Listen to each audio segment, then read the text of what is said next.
When I started crafting with polymer clay, I had no idea how many tools, supplies, and little extras I'd end up buying.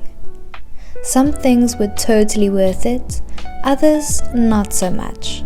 So after 3 months of experimenting, trial and error, and a few impulse buys, how much did all this cost? Well, firstly, I bought a few different brands of clay to experiment and find the right one for me. I started with a large pack of make and bake polymer clay from Montmartre, along with the 10-piece color pack that they have. I wanted something affordable and beginner friendly, a solid choice for the price in my opinion. Then I decided I wanted to try something a bit softer, so I opted for a variety pack from Fimo Soft in pastel colors to help save me a bit of time from mixing colors. This clay is very soft. It works well for creating fluffy textures and icing effects. Going in the opposite direction, I decided to try out Fimo Professional. I picked up 3 blocks to use for custom color mixing. It's firmer than beginner clays, which makes it perfect for intricate details and sharp edges. It was a great upgrade for more precise work. To keep my clay organized, I bought clear storage containers. They make it easy to see all my colors at a glance and keep everything dust-free. They're also stackable to save space. One of my best finds was a second-hand Marcato pasta machine. These normally go for around 2,000 Rand, but I scored mine at a thrift shop for way less. A pasta machine isn't essential for beginners, but it does make conditioning clay so much easier, especially for larger batches. I'm also planning to experiment with techniques like skinner blends and precise layering, and this is where a pasta machine really comes in handy. So while it wasn't a must-have when I started, I know it'll be a game changer as I level up my skills. For polymer clay, you need a non-porous surface to work on or your clay will stick. I started with a crafter's cutting mat. The grid lines and ruler measurements make it super useful for sizing and straight cuts, but it's not the best for baking or achieving a perfectly smooth finish. I plan to upgrade to a ceramic tile soon, but for now the setup works. Right now I'm also using the glass from an old picture frame, but it's proving to be a total fail. It just broke in the oven. Next, let's talk tools. The right tools can make all the difference when working with polymer clay. One of my most used tools is my acrylic roller. It's perfect for flattening clay evenly without sticking. I also use depth guides, which are little strips that help roll the clay to a consistent thickness. Very useful for making even pieces. They're simple tools, but they make a big difference in getting clean, professional looking results. Getting a precision craft knife was a game changer for me. I used a regular utility knife in the very beginning, but it just wasn't sharp enough for clean cuts, especially on small details. A craft knife, on the other hand, glides through clay with ease, making it perfect for intricate shapes and fine details. It's also great for slicing thin pieces without distorting them.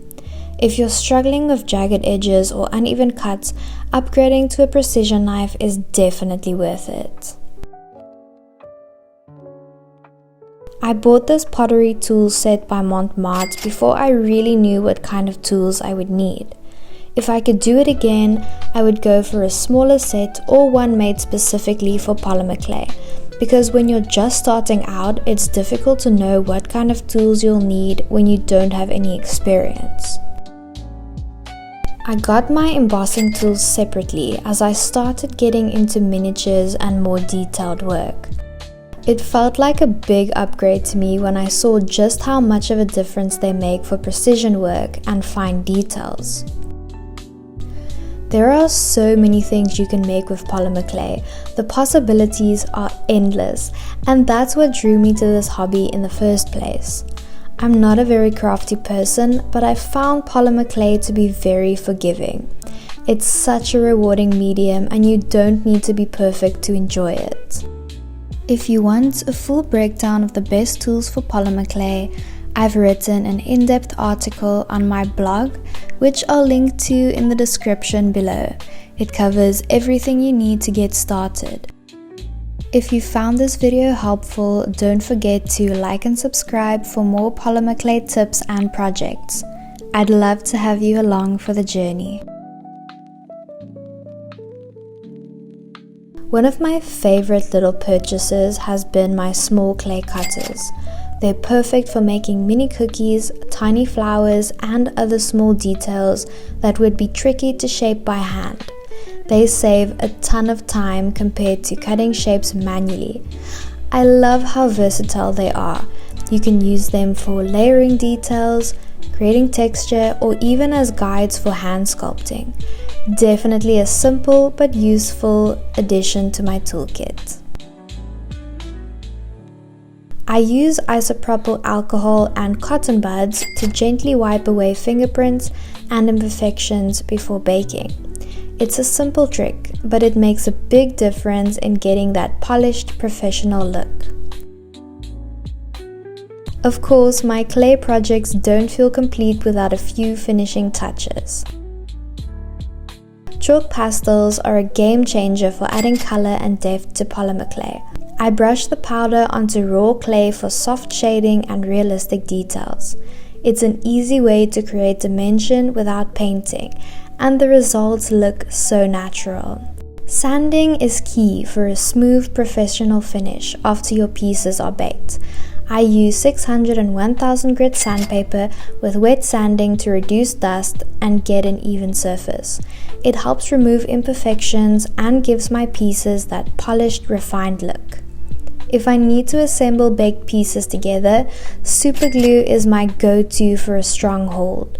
It's perfect for attaching tiny details, but precision is key. That's why I use craft tweezers to handle delicate pieces without messing up the design.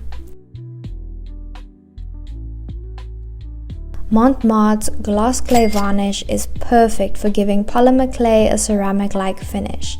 It adds a beautiful shine and really enhances the colors. I love using it on pieces where I want that glazed pottery style look. When I want my clay pieces to have a glossy finish, I use UV resin. It's also perfect for pieces like coasters that need to have surface protection from stains. But if you're going to use UV resin, always remember to wear gloves and a mask to protect you from toxic fumes. I like to spread my resin with a paintbrush to get a nice even layer without overflow. This set of paintbrushes definitely gets their fair share of use. To cure my UV resin, I use a small UV torch. It's compact, easy to store, and gets the job done without taking up space. Perfect for quick, hassle-free curing. After 3 months of crafting, my total spend comes to just over 3,000 Rand, or just shy of $200. I've built a solid collection of tools and supplies that will last me a long time. I hope this video has been helpful and that you're ready to jump into this craft.